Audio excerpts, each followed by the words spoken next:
11वां अध्याय।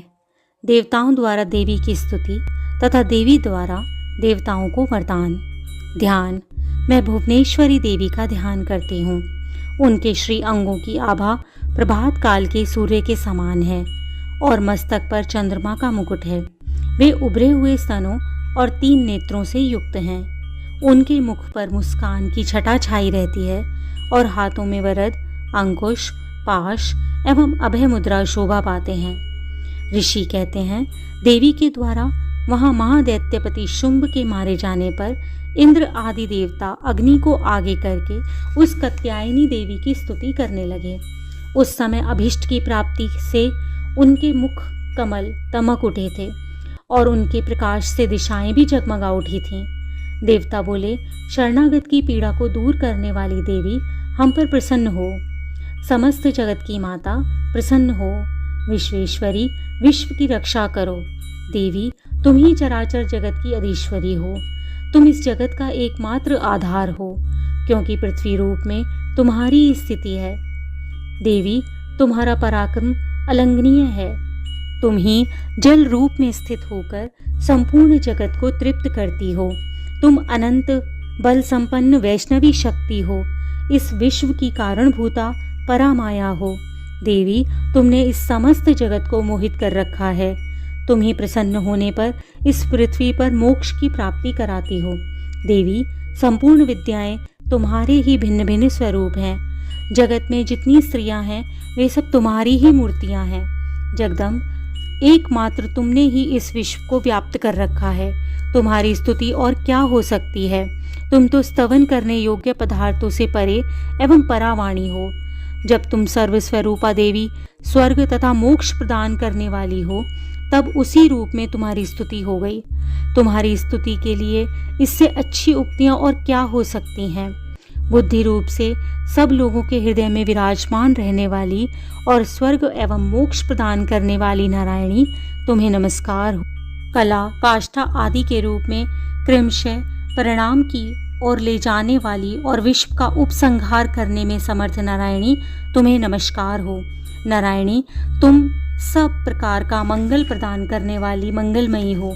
कल्याणदायिनी शिवा हो। सब पुरुषार्थों को सिद्ध करने वाली शरणागत वत्सला, 3 नेत्रों वाली एवं गौरी हो। तुम्हें नमस्कार है। तुम सृष्टि, पालन और संहार की शक्तिभूता सनातनी देवी, गुणों का आधार और सर्वगुणमयी हो। नारायणी, तुम्हें नमस्कार है। शरण में आए हुए दीनों और पीड़ितों की रक्षा में संलग्न रहने वाली और सबकी पीड़ा को दूर करने वाली नारायणी देवी, तुम्हें नमस्कार है।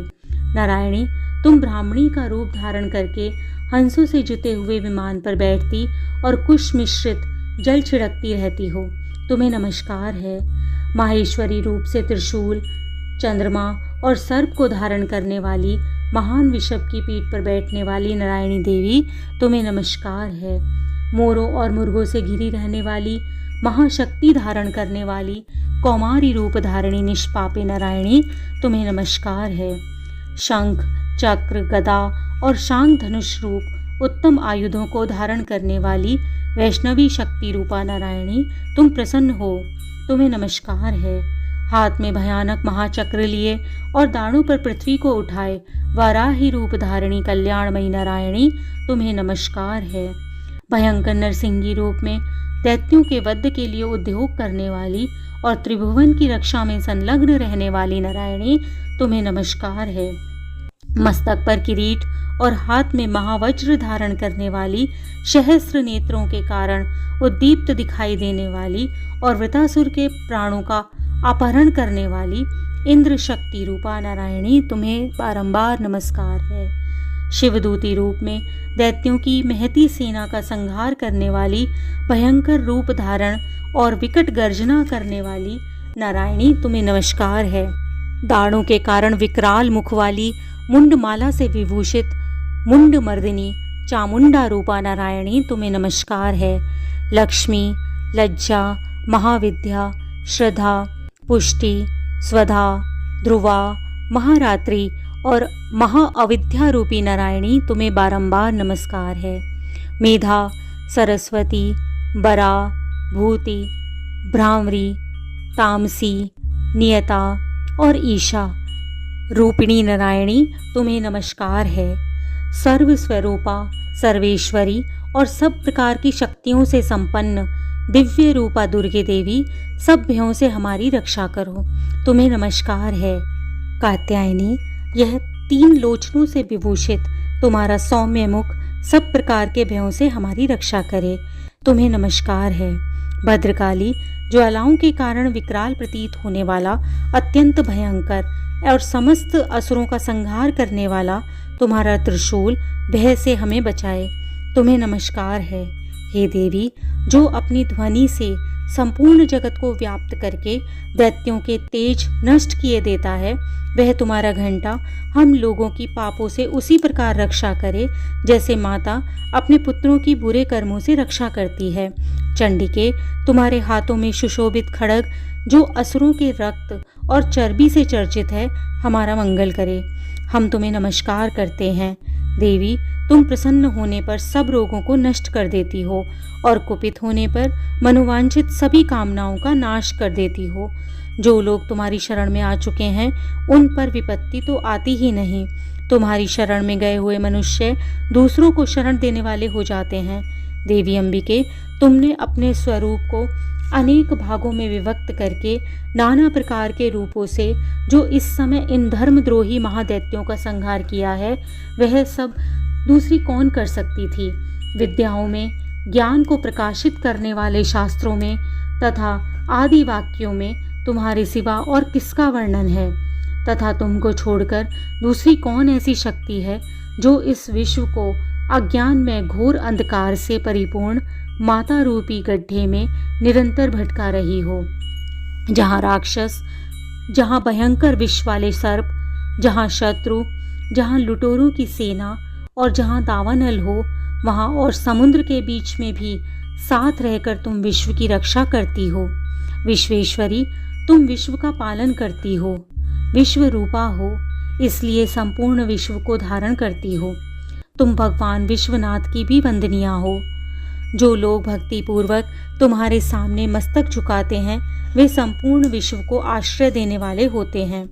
देवी, प्रसन्न हो, जैसे इस समय असुरों का वध करके तुमने शीघ्र ही हमारी रक्षा की है, उसी प्रकार सदा हमें शत्रुओं के भय से बचाओ।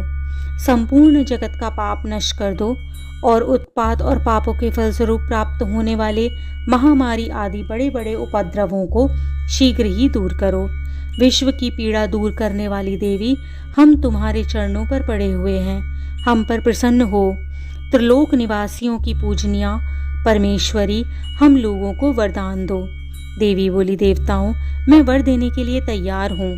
तुम्हारे मन में जिसकी इच्छा हो वह वर मांग लो।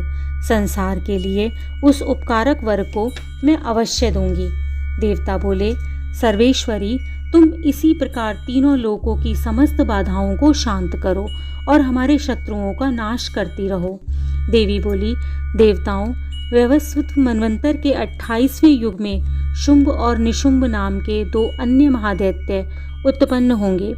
तब मैं नंदगोप के घर में उनकी पत्नी यशोदा के गर्भ से अवतीर्ण हो विंध्याचल में जाकर रहूंगी और उक्त दोनों असुरों का नाश करूंगी। फिर अत्यंत भयंकर रूप से पृथ्वी पर अवतार ले मैं प्रविचिति नामक दानवों का वध करूंगी। उन भयंकर महादैत्यों का भक्षण करते हुए मेरे दांत अनार के फूल की भांति लाल हो जाएंगे। तब स्वर्ग में देवता और मृत्यु लोक में मनुष्य सदा मेरी स्तुति करते हुए मुझे रक्तदंतिका कहेंगे। फिर जब पृथ्वी पर 100 वर्षों के लिए वर्षा रुक जाएगी और पानी का अभाव हो जाएगा, उस समय मुनियों के स्तवन करने पर मैं पृथ्वी पर अयोनिजा रूप में प्रकट होंगी और 100 नेत्रों से मुनियों को देखूंगी। अतः मनुष्य शताक्षी नाम से मेरा कीर्तन करेंगे। देवताओं, उस समय मैं अपने शरीर से उत्पन्न हुए शाक द्वारा समस्त संसार का भरण पोषण करूंगी। जब तक वर्षा नहीं होगी तब तक वे शाक ही सबके प्राणों की रक्षा करेंगे। ऐसा करने के कारण पृथ्वी पर शाकंभरी के नाम से मेरी ख्याति होगी। उसी अवतार में मैं दुर्गम नामक महादैत्य का वध भी करूंगी। इससे मेरा नाम दुर्गा देवी के रूप में प्रसिद्ध होगा। फिर जब मैं भीम रूप धारण करके मुनियों की रक्षा करने के लिए हिमालय पर रहने वाले राक्षसों का भक्षण करूंगी, उस समय सब मुनि भक्त नतमस्तक होकर मेरी स्तुति करेंगे। तब मेरा नाम भीमा देवी के रूप में विख्यात होगा। जब अरुण नामक दैत्य तीनों लोकों में भारी उपद्रव मचाएगा, तब मैं तीनों लोकों का हित करने के लिए 6 पैरों वाले असंख्य भंवरों का रूप धारण करके उस महादैत्य का वध करूंगी। उस समय सब लोग भ्रामरी के नाम से चारों तरफ मेरी स्तुति करेंगे। इस प्रकार जब जब भी संसार में दानवी बाधा उपस्थित होगी, तब तब अवतार लेकर मैं शत्रुओं का संहार करूंगी। इस प्रकार श्री मार्कंडेय जी पुराण में सार्वणिक मनवंतर की कथा के अंतर्गत देवी महात्म्य में देवी स्तुति नामक 11वां अध्याय संपूर्ण हुआ।